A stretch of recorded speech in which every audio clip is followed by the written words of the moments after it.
Hello everyone, কী অবস্থা সবার? কেমন আছেন সবাই? আশা করি সবাই ভালো আছেন। আজকে আপনাদের একটা নতুন ভিডিওতে স্বাগতম। আজকের ভিডিওতে আমরা রসায়নের অধ্যায় 11, যেটা রসায়নের সবচেয়ে মেইন অধ্যায়, জৈব যৌগ এর একটা একটা জিনিস প্রস্তুতি ব্যাখ্যা করব।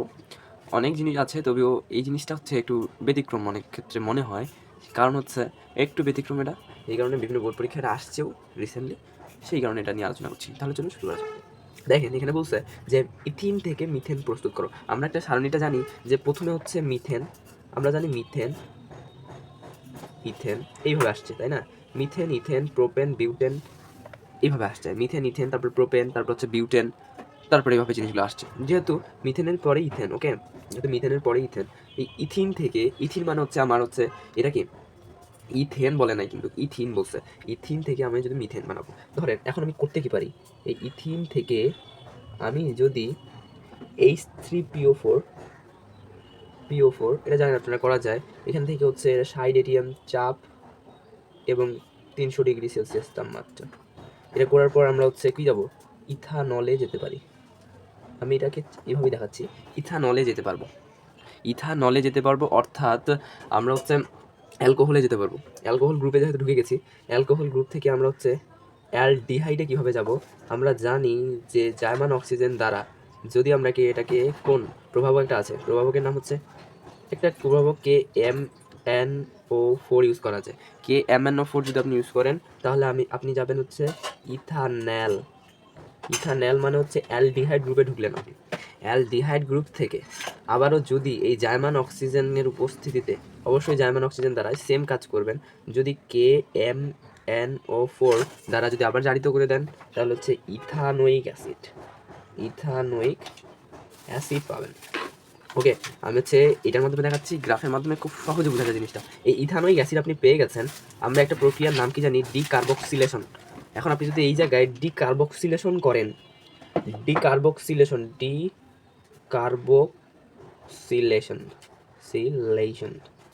আপনি যদি এখানে এসে ডিকার্বক্সিলেশন ইউজ করেন ইথানোয়িক অ্যাসিডের উপর, তাহলে আপনি সরাসরি ডিকার্বক্সিলেশন মানে একটা করে কার্বন পিছিয়ে যাবে, অর্থাৎ একটা করে কার্বন কমে যাবে। ডিকার্বক্সিলেশন মানে কার্বন সরায় নাও, ডিকার্বক্সিলেশন। এই প্রক্রিয়াটার মাধ্যমে কী করতে হয়, প্রথমে সোডিয়াম হাইড্রোক্সাইড দ্বারা বিক্রিয়া করাইতে হয়, ইথানোয়িক অ্যাসিডটাকে বিক্রিয়া করাবেন।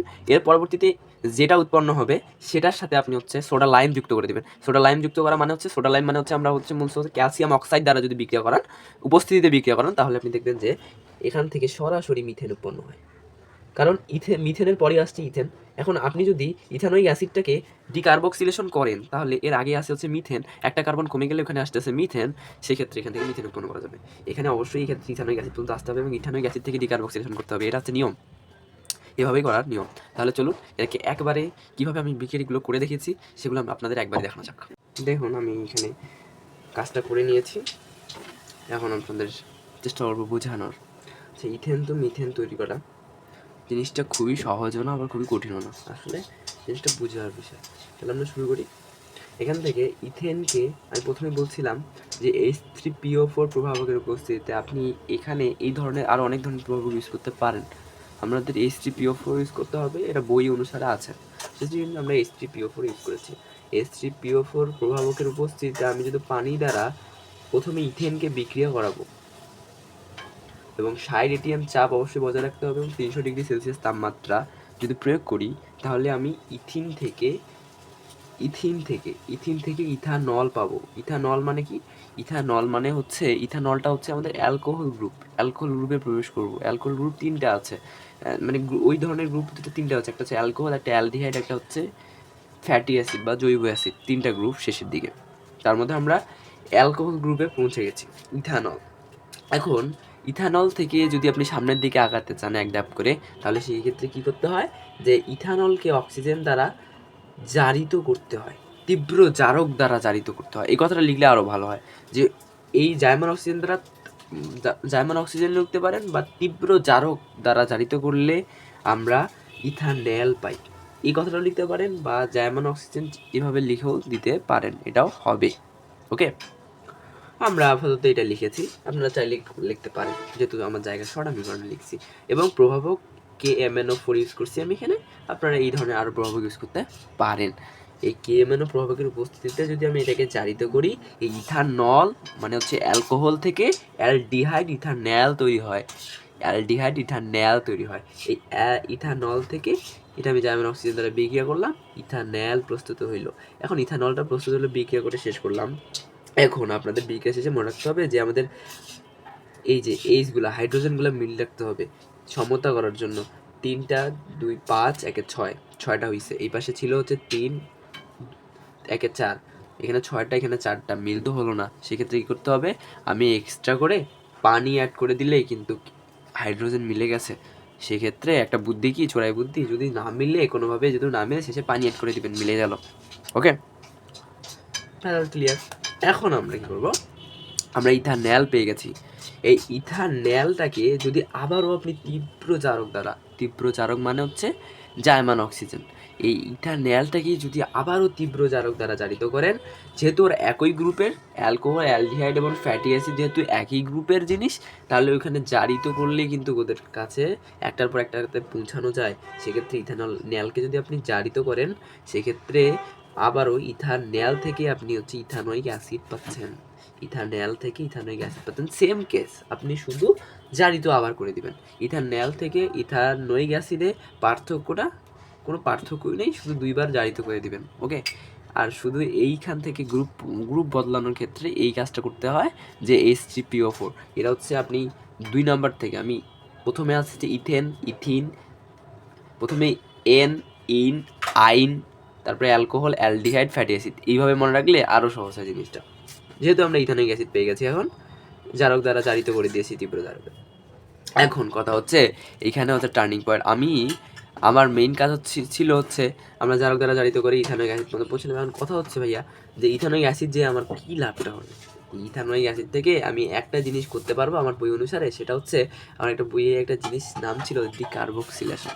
ডিকার্বক্সিলেশন কী জিনিস? ডিকার্বক্সিলেশন মানে হচ্ছে একটা করে কার্বন হচ্ছে গ্রুপ কমে আসবে, একটা করে কার্বন গ্রুপ কমে আসবে, একটা করে কার্বন কমে আসা। ডি মানে হচ্ছে বাদ, মানে মানে বাদ চলে যাওয়া, একটা করে কার্বন সরে যাওয়া। ওকে, এরকম জিনিসটা। এখন আমি যদি এই ইথানোয়িক অ্যাসিড যেটাকে পাইছি, ওটাকে ডিকার্বক্সিলেশনের মাধ্যমে মিথেন প্রস্তুত করা সম্ভব, কারণ আমরা জানি মিথেন, ইথেন। ওকে, এখন যেহেতু এটা 2 নাম্বার, এখান থেকে একটা কার্বন চলে গেলে ওটা মিথেনে চলে যাবে। সেহেতু ডিকার্বক্সিলেশন প্রক্রিয়াটা কীভাবে করতে হয়, প্রথমে আপনি যে ইথানোয়িক অ্যাসিডটা পাইছেন, অর্থাৎ ফ্যাটি অ্যাসিডটা পাইছেন, ওই ফ্যাটি অ্যাসিড বা জৈব অ্যাসিডটাকে আপনি প্রথমে sodium hydroxide, NaOH, sodium hydroxide দ্বারা যদি বিক্রিয়া করে দেন, দেখেন সোডিয়াম ইথানয়েড প্রস্তুত হচ্ছে, সোডিয়াম ইথানয়েড প্রস্তুত হচ্ছে। এখানকার CH3 C+O, এখানকার হচ্ছে Na, এই পাশের Na নিচ্ছে, প্লাস মাইনাসটা এখানকার প্লাসটাকে নিয়েছে, আবার এখানকার থেকে এইটুক থেকে পানি উৎপন্ন হয়ে গিয়েছে। বুঝতে পেরেছেন নিশ্চয়ই বিক্রিয়াটা কীভাবে করা হয়েছে। এখন এই সোডিয়াম ইথানয়েড নিয়ে আমার কাজটা কি, এই ডিকার্বক্সিলেশন প্রক্রিয়াটাই হচ্ছে এরকম যে প্রথমে আপনাকে সোডিয়াম হাইড্রোক্সাইড দ্বারা বিক্রিয়া করাইতে হবে। এখন যেই সোডিয়াম ইথানয়েডটাকে পাইলেন, অর্থাৎ জৈব অ্যাসিডের মাধ্যমে বিক্রিয়া করার পরে যেটা পাইলেন, সেটাকে আপনি সোডিয়াম ইথানয়েড এখানে লিখেও দিতে পারেন, বা এটাকে লিখলাম আমি সোডিয়াম ইথানয়েড, সোডিয়াম ইথানয়েড, ইথানয়েড। ওকে, আর লিখেও দিতে পারেন। নিচে লিখলে অবশ্যই পরীক্ষার ক্ষেত্রে নিচে লিখে দিবেন নামগুলো, অনেক টিচারই বুঝতে পারে না আসলে কোনটা কি, এখন সংকেত দেখে অনেক ক্ষেত্রে বোঝা কঠিন হয়ে যায়, আর নাম লিখে দিলে খুবই ভালো হয় এটা। সেক্ষেত্রে আপনি সোডা লাইম দ্বারা এখন বিক্রিয়া করে দেন, সোডিয়াম হাইড্রোক্সাইড তো থাকলো, সোডা লাইম দ্বারা বিক্রিয়া করলেন। সোডা লাইম মানে হচ্ছে ক্যালসিয়াম অক্সাইডের উপস্থিতিতে যদি বিক্রিয়া করেন, দেখেন আমার কাঙ্ক্ষিত মিথেন প্রস্তুত হয়ে গেছে, এবং সাথে সাথে Na2CO3 মানে সোডিয়াম কার্বনের উৎপন্ন হয়ে গেছে। এখন দেখেন ভাইয়া আমি কিভাবে সোডিয়াম মিথেন উৎপন্ন করলাম। আমার তো আপনি বলতে পারেন যে সমতা ভাইয়া এই পাশের সাথে আপনি কিভাবে এগুলো বিক্রিয়া করে এইভাবে মিথেন হলো, আপনি একটু মিল করে দেখান। দেখেন আমি দেখাই, এখানকার 4টা হাইড্রোজেন আছে, দেখেন 3টা আর একটা, 4টা হাইড্রোজেন মিলে গেছে। কার্বন দেখেন এখানে একটা, এখানকার একটা কার্বন এখানকার চলে গেল, আর হাইড্রোজেন 4টা আমার মিলে গেছে। Na2 2টা Na, দেখেন Na2 লিখছে, কার্বন একটা বাকি ছিল, ওই কার্বন এখানে লিখছে, ও আছে দেখেন, ও দেখেন অক্সিজেন দেখেন 1টা 2টা 3টা O3। ওকে ভাইয়া, আশা করি আপনারা বুঝতে পেরেছেন, ভিডিওটা দেখে উপকৃত হয়েছেন। যারা উপকৃত হয়েছেন, যদি ভিডিওটা ভালো লাগে আপনাদের, তাহলে ভিডিওটাতে লাইক করবেন এবং চ্যানেলটিকে সাবস্ক্রাইব করার অনুরোধ থাকবে সবার কাছে। আমি চেষ্টা করেছি আমার সবটুকু দিয়ে আপনাদের এই জিনিসটা বোঝানোর, কারণ এই জিনিসটা খুবই ইম্পর্টেন্ট এবং আমাদের ইন্টারমিডিয়েটে এই অধ্যায়টার শেষ যেখান থেকে ওখান থেকে ওখানে শুরু হয়, সেহেতু এই অধ্যায়টা আমাদের জন্য যে কত ইম্পর্ট্যান্ট সেটা বলে বোঝানো মুশকিল। তাহলে ভাইয়া, আপনারা যারা যারা ভিডিওটি ভালো লেগেছে তাহলে লাইক করবেন আর চ্যানেলটিকে সাবস্ক্রাইব করবেন।